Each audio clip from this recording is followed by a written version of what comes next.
Are you ready to perform at your highest potential?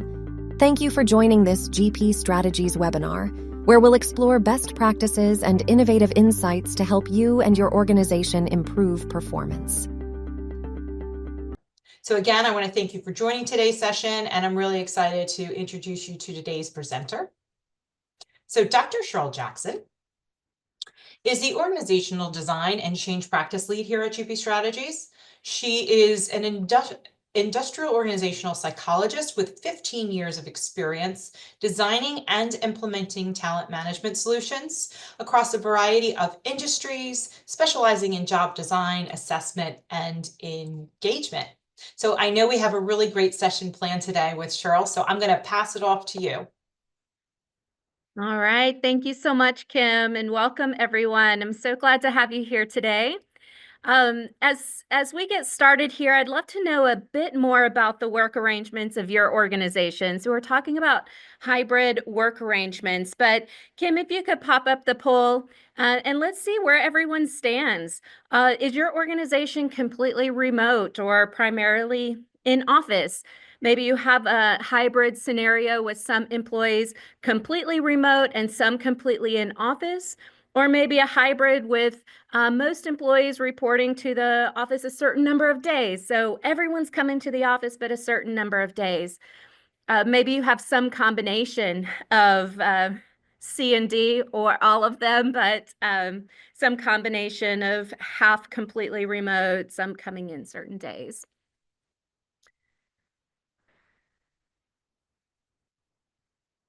All right.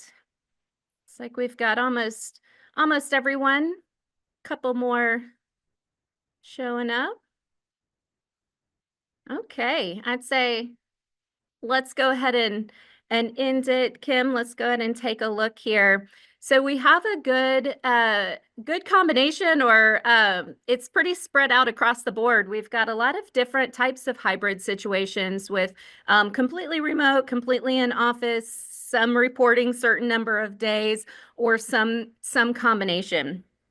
So just a nice to level set on where we are. Thank you for sharing. Okay. So as we dive in today, we're going to talk about the current realities of the hybrid workplace. What is org design? What are we even talking about here? And then the impacts of the different work arrangements on organization design. And then we're going to dive into the primary part of the reason you're here, I'm sure, is those core elements of a hybrid org design. And then what are our key takeaways? Okay, so let's take a moment to set on what a hybrid workplace is. A hybrid workplace is a remote environment that combines this remote and in-office work, allowing employees to choose when and where they work. So I think we're all pretty familiar with that, but there's a number of different models. We've got split schedules, coming into the office a certain number of days. We've even got team-based schedules, a little less common, but certain teams working in the office on certain days so that they can be together and still have those connections that are so needed when you're working in that team environment.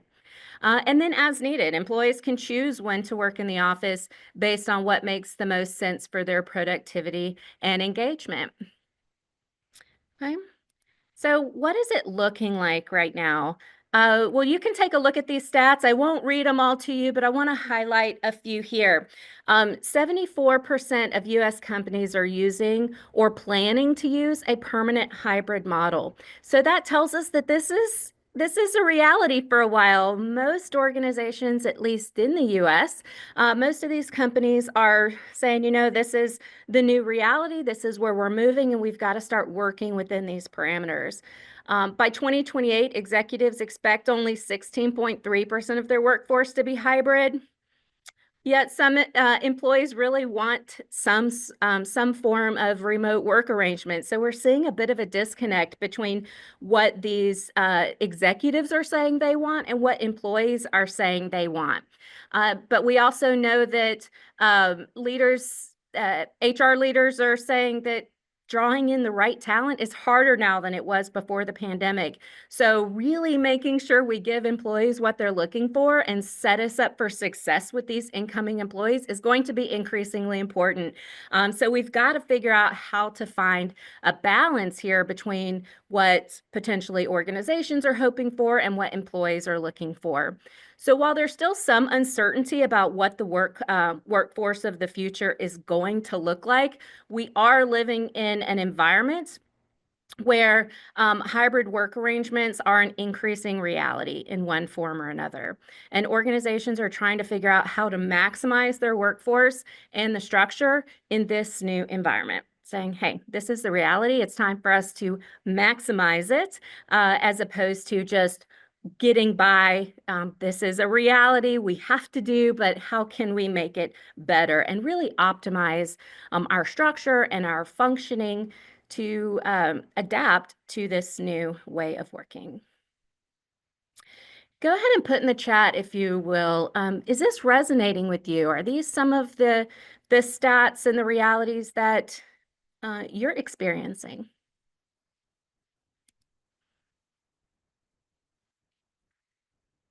And while you've got your fingers moving in the chats, I'd love to see some of your comments in the chat. I'd also like to set on what organization design means to you. So while you're typing, when you hear the word organization design, what does that mean to you? What is it? Let's see if we get some yes, and I'm not surprised at all. Thank you on those stats.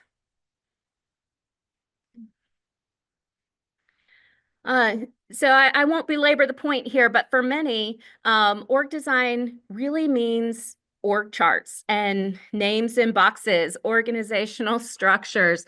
What does the structure of our organization look like, and who's filling those roles? What types of roles are being filled? Having the right people in the right positions based on org strategy. Org strategy is a key element of org design. And as you'll see here, strategy and organizational capabilities lie in the center of org design.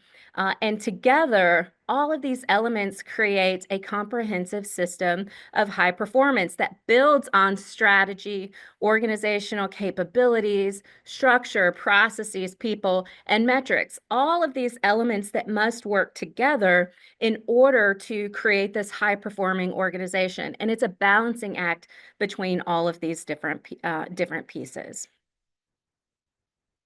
Okay. All right. So we saw that organizations are moving toward hybrid workforces.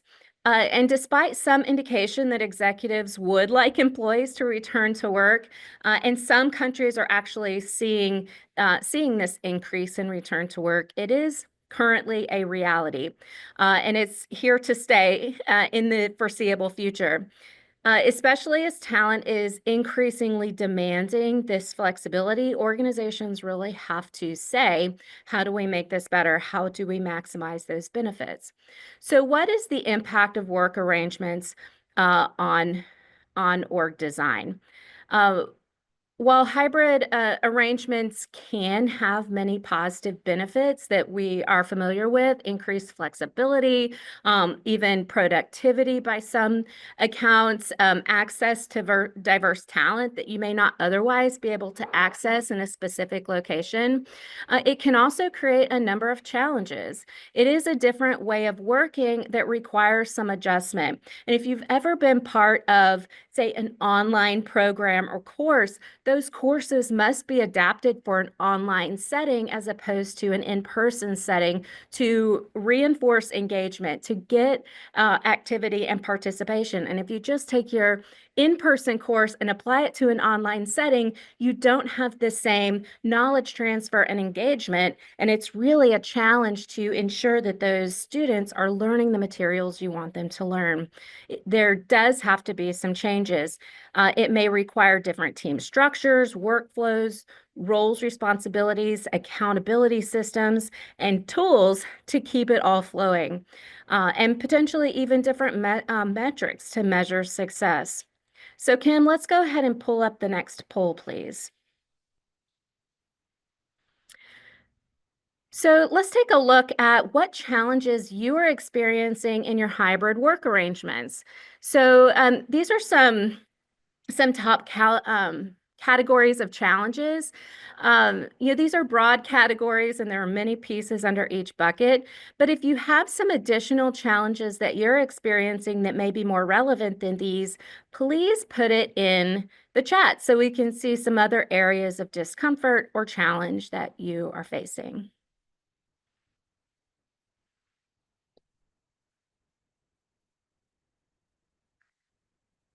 Okay, we're still receiving some participation here.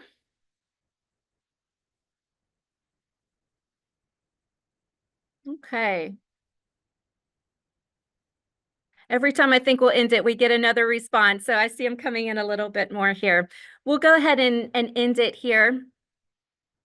And it looks like all of the above is a pretty common response. Yes, we see communication breakdowns, reduced cohesiveness among the team, and even engagement issues. Not so much performance challenges, which is good. We've begun to work through that and maybe even see an uptick in productivity and performance potentially.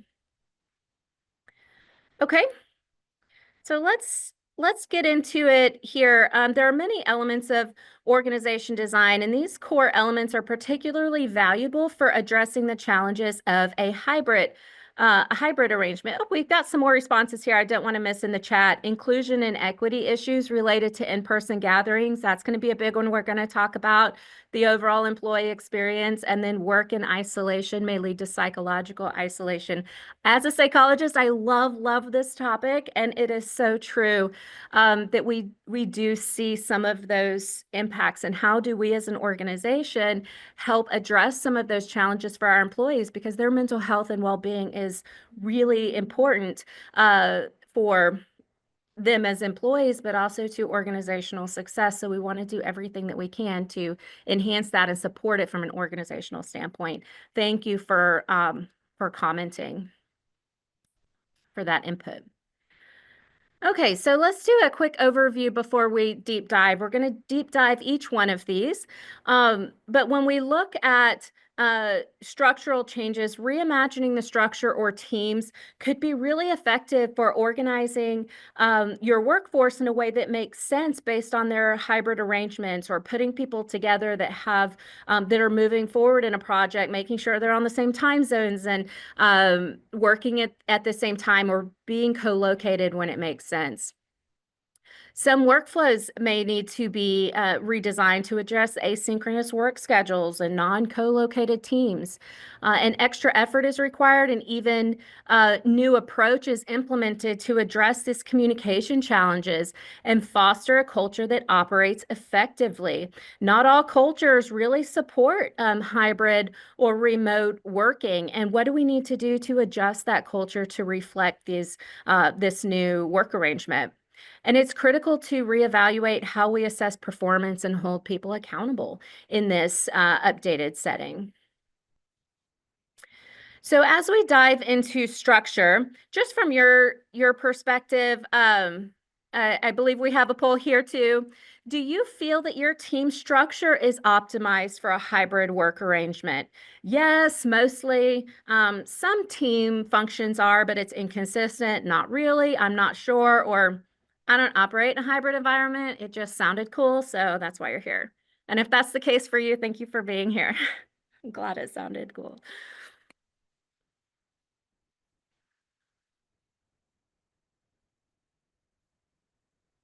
Okay. Getting some nice responses.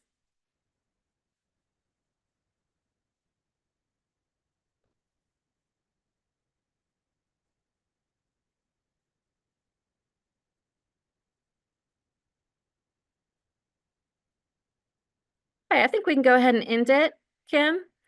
It looks like it's a little inconsistent. Some teams and functions may have taken the time to really optimize their structure. And in some cases, yes, work has been done, but maybe inconsistent. So this is maybe even better than I expected, with some teams really taking the time to make those adjustments. That's encouraging. So what do some structural changes look like? An organization design right after defining the strategy in alignment with these organizational capabilities that we have as a company, we establish an optimal structure to support that strategy and capitalize on those capabilities that we have as an organization. Yet when implemented in a new approach of remote and hybrid workplace, many organizations never took a step back to determine if their team structure was appropriate. We all came together and said, yes, folks need to work from home. We can't all be here. And we pushed that forward without circling back and saying, are we in the best position to make the most of our workforce right now? So it's time to circle back and do that if we haven't. And 3 considerations in a hybrid environment when we're looking at structure include optimizing collaboration and coordination. So as we've been talking about throughout, structure teams to maximize that collaboration. Does it make sense to design teams around their similar work arrangements to maximize workflow? So those coming in the office at similar times may be working together. Those in similar time zones working together. Given the importance of collaboration tools and processes, some organizations are even creating these dedicated teams to oversee and manage this collaboration, developing this as an organizational capability identified as critical for success. So those organizational capabilities are the things that are going to help us, our capabilities as an organization to achieve that strategy. And if this remote environment is here to stay, we need to develop that capability and say, yes, all of our processes, systems, competencies need to be aligned to support this hybrid work model. So cross-functional teams, important for many types of operation. We see cross-functional teams being a positive and impactful way to organize teams, not just in remote or hybrid settings, but across the board. But it does become increasingly important in this environment. They may be considered to ensure working teams have access to functions and services at their time of need. What are those critical moments of need for the different parts of the business to come together, and do they have ready access to those functions and services as they're trying to move a project or an initiative forward? All of this is intended to break down those silos and work across time and space.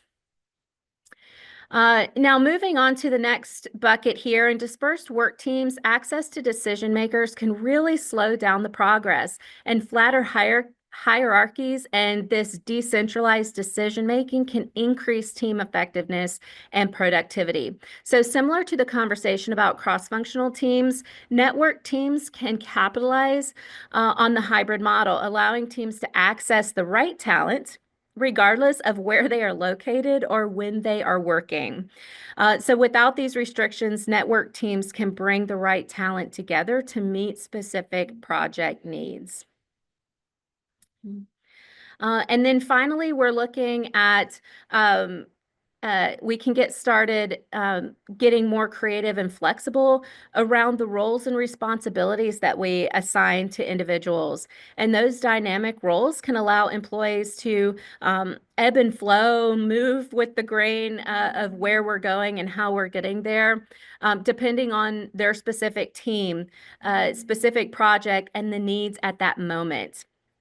Now, shifting roles can depend, we can shift roles as well depending on where they're working, perhaps working in one capacity while on site, and perhaps one that requires more collaboration with another team member or connection with leadership, etc. Facilitation is another good example of a role that they can do while on site, but maybe in a different capacity when they're working from home, like customer service or answering calls or doing some project work behind the scenes. And this creativity and flexibility can provide for the balance between that connection and providing employee flexibility they desire increasing both satisfaction and productivity. So when we look from an engagement standpoint, they're getting that opportunity for career growth and advancement and applying their skills, yet also meeting the organizational needs of we need these two different types of roles met. How can we do almost like a job share within themselves and their own roles? So that's one thing that we're starting to see more in org design is getting really much more creative around the job descriptions, roles, and responsibilities. Now, all of this requires that leadership be flexible in their leadership style and approaches. And organizations have to build this capability among their leaders, enabling them to apply the appropriate approach to employees in different work arrangements and for their own work arrangements as well. If they're not located with others, if they're on site at certain times, how do they adjust their leadership style and approach to satisfy all the different needs of all of their different employees with various work arrangements? So moving on to process alignment. Effective and efficient processes is so critical to org design, but it's often overlooked. We get the structure right, we get the folks in those roles and say, okay, now go do your work. But we don't pause and think about those workflows, decision rights, and accountability system. When we start breaking up teams and putting them back together, it can leave some loose ends and create really big problems. And this isn't just a reality in a hybrid work arrangement, though it is exacerbated when we don't have people that can just pop over and have the conversation or uncover these misalignments very quickly. It can take a while for them to surface because we think, oh, it's just because I didn't see them or we're on different schedules. And then it can start to snowball and become a bigger issue. So in a hybrid workforce, even if you're not changing the structure too drastically, we can see disruption in these workflows and processes. And this can become particularly important in asynchronous or job share environments where handoffs are so critical. Clearly defining those roles and responsibilities, standard operating procedures, mapped out processes really become critical and key elements of success. Having the right decision-making authority and approval protocols will keep the workflow moving, and updating accountability systems to ensure those workforce and those workflows and processes are adhered to will be a powerful tool for making sure that these different elements are appropriate for the setting that you're in, and that there's no loose ends or balls being dropped as we're passing off information or making decisions trying to move quickly. So it's imperative that we take a look at these elements and make sure that our work arrangements are not inhibiting effective workflow. The last thing we want to do is to have this flexibility cause more disruption so that we're not seeing the powerful benefits. No one wants to work in an environment where they feel like they're not getting the information they need. So not only will it impact productivity, but engagement as well, how people feel about the work they're doing. No one wants to beat their head against the wall every day because they have SLAs and deadlines to meet, but the person making the approval isn't coming online for another 8 hours. These are the frustrations that really drive people mad and make it difficult for them to be as productive and engaged as they would like. So sometimes it can be overwhelming to take a look at all the processes, but there are typically critical processes that can be evaluated first and adjusted to ensure effectiveness. So I encourage you to take a look at those individual processes in your teams and organizations or functions and say, what are these key areas that we can just take a look and say, are we optimized for a hybrid environment? Do we have all of the pieces in place? Is our workflow accurate? Do we understand how handoffs are made, and is it as effective as it possibly can? But all of this requires the fostering of a culture of accountability, which we'll talk about next. But if you don't have the right culture, then and accountability mechanisms in place, all of these workflows and decision rights can be challenged in that environment. Okay, so tell me in the chat. I don't think we have a poll for this one, but just tell me in the chat, do you typically have clear workflows and decision rights, accountability systems in your workflows?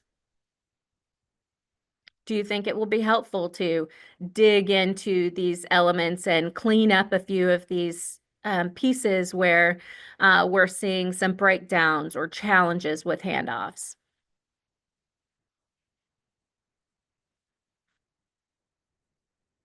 Somewhat, but we need more process discipline. Amen to that. More work is needed here for us. Agreed, agreed. May be there, but there is no clarity and accountability. Having those RACI models, accountability maps, those are so key, and making sure everyone is aligned to those. Something that we don't always take time to pause and do. Not sure because I'm new to the organization, so this is a good reminder to explore. Yes, and I'll give you an example here in a minute of where I understood that we were not really optimized in this case. So you will begin to see breakdowns over time. And if you commit those and think about what we're talking about, it can be a good reminder to say maybe this is an area where we can insert some kind of process and accountability measure to ensure that workflow moves properly. Okay, so culture and communications. We mentioned the importance of culture and fostering and reinforcing this culture of accountability. And developing culture can be challenging in any environment, but doing it in a hybrid environment can be particularly challenging because we have less access, visibility, and reinforcement opportunities. It can be done, though, and a specific effort should be paid to ensuring this culture is reinforced, really making sure that those reinforcement activities are optimized for a hybrid environment. But elements like trust, psychological safety, and inclusivity, which were mentioned earlier, almost word for word, are particularly important when we aren't face to face, and we may not have the benefit of working together or ever even meeting. Let me know if you're working with people that you have never met face to face live. I can tell you I'm working with someone right now I've never met face to face live. My friend Kim. That's true. Many GP strategies do a lot of that. You sure do. Never met at least 50% of my coworkers or my colleagues. Yes, never met. A small organization, so it's easier. That is good. Okay, looks like a lot of us have never met some of our coworkers. So communication becomes a key factor in developing this culture as well as being critical for effective team functioning. But what does that look like when we're working in different places and different time zones and even totally different operating hours, perhaps? Email can be too slow, chat channels may be overloaded, really hard to search later. We don't always have good optimized tools for being able to refer to conversations. What are our expectations around response times? The level of detail provided in emails or messages. How do we pass off work and share progress of work? Even things like version control and titling may need to be reevaluated when that's your key means of communication and sharing information. So this awareness recently occurred to me when I had a coworker working abroad for an extended period of time. We had intended to continue business as usual, but our offset work schedule quickly uncovered gaps in our communication, my expectations and processes that we engaged in, particularly around passing off work, and then my expectations around timing, response timing. And it revealed that we weren't truly as hybrid friendly as we thought we were. Rather, we were trying to work in our typical ways, but from a distance and even separated by extreme time zone differences. And as we became more distant and asynchronous, working at different times, it gets harder to maintain productivity without serious reevaluation. So some considerations are included here. One I want to draw your attention to is structuring meetings to support equal presence for remote employees. And this was raised in the chat as a challenge for inclusivity.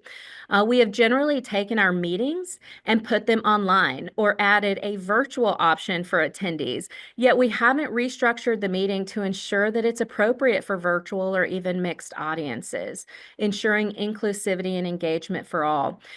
What does that look like? How can we be more inclusive, making sure we have time set aside in each meeting to recognize everyone that's on the call, because they may not be able to see everyone sitting around a table. Taking the time to establish meeting etiquette and approach can go a long way to refining this culture.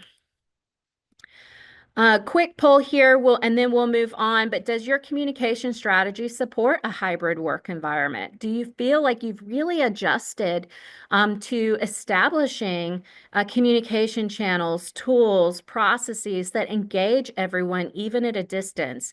Do you have solid handoffs and tools in place to be able to access information?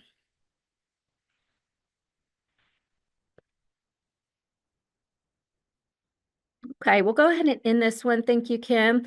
It looks like yes and somewhat are pretty popular responses, but no one said no. So that is encouraging that we have begun to move in that direction overall when it comes to recognizing the value of communication.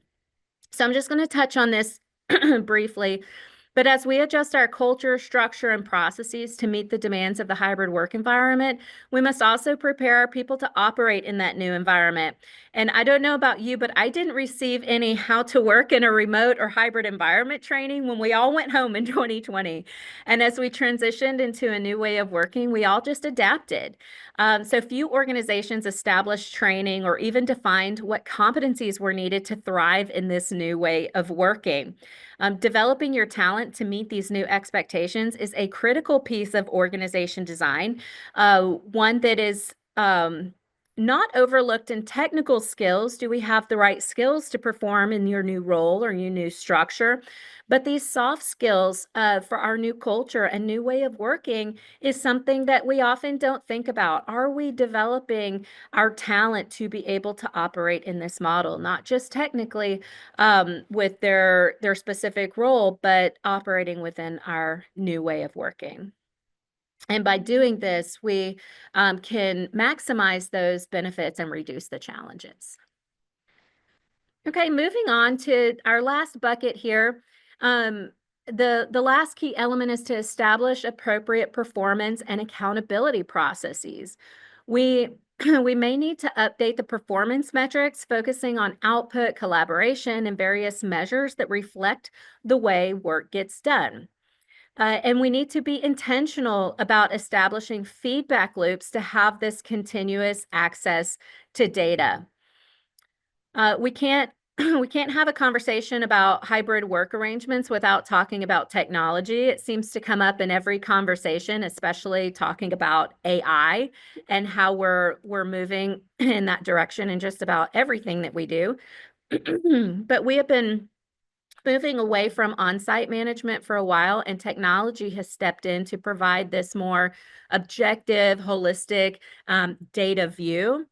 And maximizing that capability around technology to reinforce performance and collect needed feedback to drive productivity is becoming increasingly critical. I'd love to know in the chat if you're really utilizing technology in your organization to support some of this performance and accountability, and how you feel about some of this technology that's being implemented.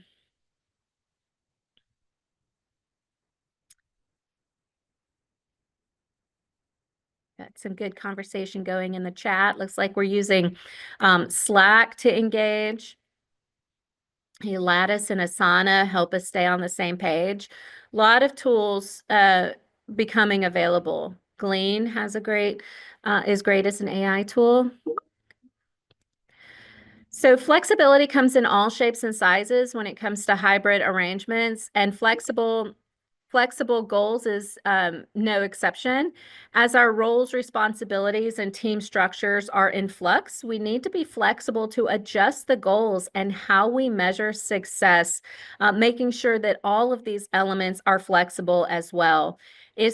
How are we measuring their different responsibilities, their different roles that we've asked of them, productivity and output when we're not seeing them face to face and seeing if they're online? Finally, we can't forget about recognizing performance and achievements. We can't always bring everyone together for a party or take someone to lunch or celebrate with cake, but recognition is no less important. And you can tell I'm very sad about the lack of parties and lack of cake for recognition, but we are having to find new ways to let people know we appreciate them. Finding meaningful ways to celebrate achievements and recognize individuals. This is a must. People still need to be recognized, and not everyone wants to be recognized publicly, and not everybody wants cake, so they're not all as disappointed as I am. But we do need to take appropriate action to find meaningful ways to recognize and measure achievements. Okay. So as we wrap up here, there's a lot of things that we talked about, but I want you to have some key takeaways here.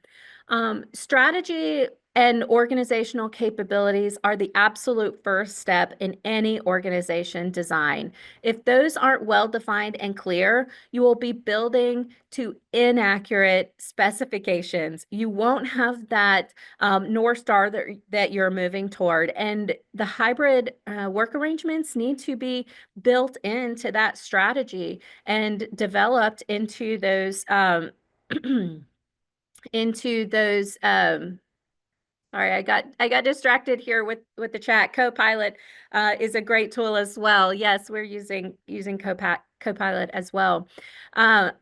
Building in these elements into your organizational capabilities and developing those. So hybrid work arrangements may require additional structure to maximize the benefits and align with that new strategy and that new capability. Don't be afraid to take a look at your structure and determine if that's something that needs to be re-examined. Roles and responsibilities may need to be redefined to support that new structure. Don't stay locked into the classic traditional way of assigning roles and responsibilities. Get creative with it. Allow yourself to think outside of the box and say, what does a shared work model look like, even if an individual is that shared shared job role? Doing one job in one location and one job in another, helping to spread out the requirements, meeting all of those needs of the organization, but also allowing them that flexibility and saying everybody can be remote, but you really have to be here because this is the role that you provide. Well, maybe someone else can be on site half the time and they're on site half the time. How can we get creative with those roles and responsibilities? And the workflow, decision rights, and accountability must be clearly defined and reinforced. Take the time to step back and say, what does it look like in this new hybrid environment, this new way of working? And then culture must be intentionally developed to and reinforced to support success. Don't forget the importance of culture. Not every culture is supportive of a hybrid or remote work arrangement. What needs to change? What needs to be reevaluated to ensure that all employees are set up for success and not working with various leaders that are posing more challenges or working within a culture that is not supporting them and not enabling their success and organizational success. Okay. So if you remember nothing else, remember those 4 things.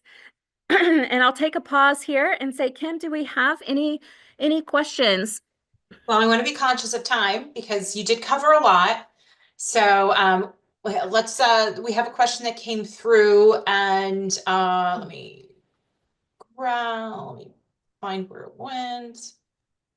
Okay, so this is the big question. I feel like I do a lot of webinars, as you know. There's always this. It's about leader adoption and like how do we get the leaders to be open to these processes or your best practices?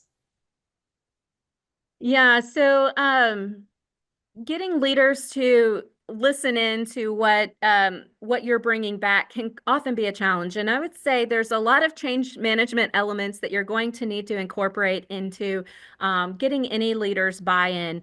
So number one, I would say understand the resistance. Where is this coming from? Why are they fearful? Why are they rejecting this initially? Ask questions to get to the root of the challenge. And then start addressing that resistance, maybe through ongoing conversations, building a business case, collecting data. A lot of leaders are data driven. They want to know, where has this worked in the past? What are we talking about specifically? So creating a business case with that data, providing examples and maybe even models for what this can look like and changes that we can make. A good thing that we often do is find an influential ally or someone they respect to support and begin to plant seeds about how this is working or could work. Start raising the question, someone that they respect and value their input. And I would say probably the most important element here is to remember that small changes can be big. They may not be ready for a full structure change, but pick a few critical processes or encourage a new communication tool. Many of us want to fix it all right away. We want to jump in and do the whole shebang, but start with a pilot to get buy-in. And as the benefits are realized, it may become more of a pull instead of a push. And it's always preferable to be pulled in to something as opposed to pushing yourself on the team, the organization, or the leader. Thanks, Cheryl. We do have time for just one more question. There was a question that came in, and how can organizational culture be maintained in a hybrid organization design? Yeah, maintaining culture is so challenging, and that's where those communication tools and elements, leader capability around hybrid, and developing those capabilities. So we often forget that in a culture, there are capabilities and competencies that go along with that culture to support it. What is needed to operate? Do we need more innovation, risk-taking, digital competence, general leadership skills? Developing those within your leaders and your workforce is going to be a critical factor in developing that baseline cultural competence, and then driving that, setting those expectations and making sure that all of your processes reinforce that. Are we performance managing on these competencies and this culture? Are our processes and our policies aligned with this culture? Is our top leadership reinforcing those behaviors and encouraging and promoting and praising the right competencies, or are they turning around and sticking with their old ways, not following along, because that is going to reinforce the wrong messages with their teams. Mm-hmm. And Monica agrees with you. She says that they're doing training for their managers to help lead their hybrid teams more effectively. Bravo for that. For her company. That's great to hear it's working, right? Helping. Yes. Okay, so we are at time, and I just want to thank you, Cheryl, for your time as always. I love our discussions. I also want to thank everyone who joined us today for your time and attention. So at the end of the session, we do ask you to take a minute just to fill out a survey, because your feedback is important to us, and we always want our sessions to be as informative and helpful for you. We hope that you'll join us again for another one of our upcoming webinars. Visit gpstrategies.com/webinars and to view our upcoming webinars. And I want to wish everyone on the call today a wonderful and productive rest of your day. Thanks, Cheryl. Hi, thank you all. This webinar was brought to you by GP Strategies. Together, we help organizations transform through their people. You can access more webinars or download additional resources by visiting the GP Strategies Resource Library. The link is on your screen and in the description.